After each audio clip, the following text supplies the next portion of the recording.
Global Aquaculture Alliance is essentially two enterprises, one of which is about advocacy for aquaculture done responsibly and sustainably, and we show evidence of that in our second enterprise by the development of best aquaculture practice standards.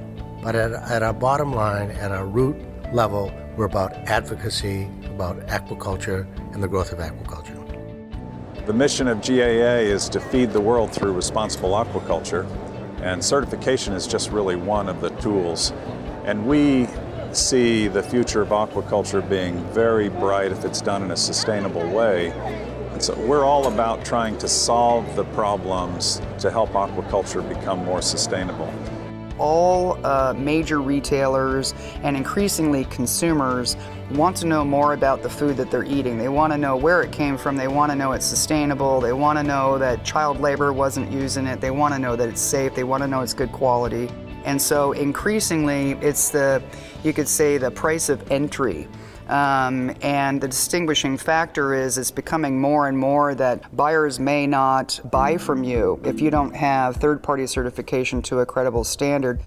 Everyone says they have quality, everyone says they have food safety, but it's the third-party verification that matters. Presently, about 15% of aquaculture production around the world rises to a level where it is certified.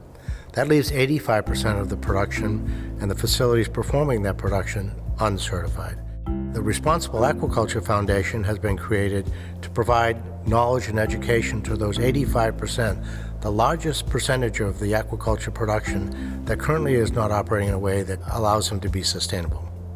Having worked as a retailer and now on the other side of the fence, I have a unique perspective. Because going into a meeting, I understand that this isn't necessarily the favorite topic that they have, that there is a day job somewhere behind them, and this has to get worked into it. I also understand that I'm a resource to make their job easier. And I'm not trying to sell them anything, I'm trying to support them with something. With a BAP program, you have the Global Food Safety Initiative. Most retailers do have a food safety program that they require. In addition to that, we point out the environmental platform that we have that's quite robust. Most retailers are looking for that. And then we point out the social welfare compliance issues. What sets us apart is our comprehensive certification program. And really the whole process begins with the processing plant.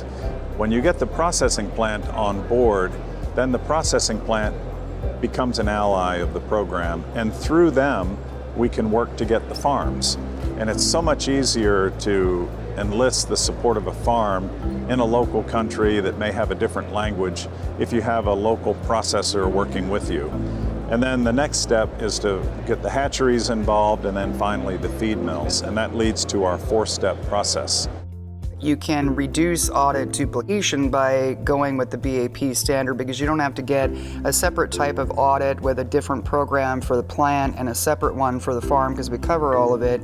You also, if it's acceptable to their marketplace, don't have to have a separate social accountability audit because we cover that part. You don't have to have a separate environmental audit because we cover that part, again, assuming that that's acceptable to the buyer. We go from anywhere the chains that have 29, 30 stores, all the way through multinationals like Walmart, Tesco. So we run the gambit not only on the size of the retailers, the complexity of the retailers, the market positions of the retailers, and just purely the number of stores. The Global Aquaculture Alliance really is about educating men and women to perform in a more sustainable way in their enterprises. And the excitement for us is that we're part of an industry that must grow 6 to 7% per year. And it's fun to be part of that growth as an advocate for aquaculture.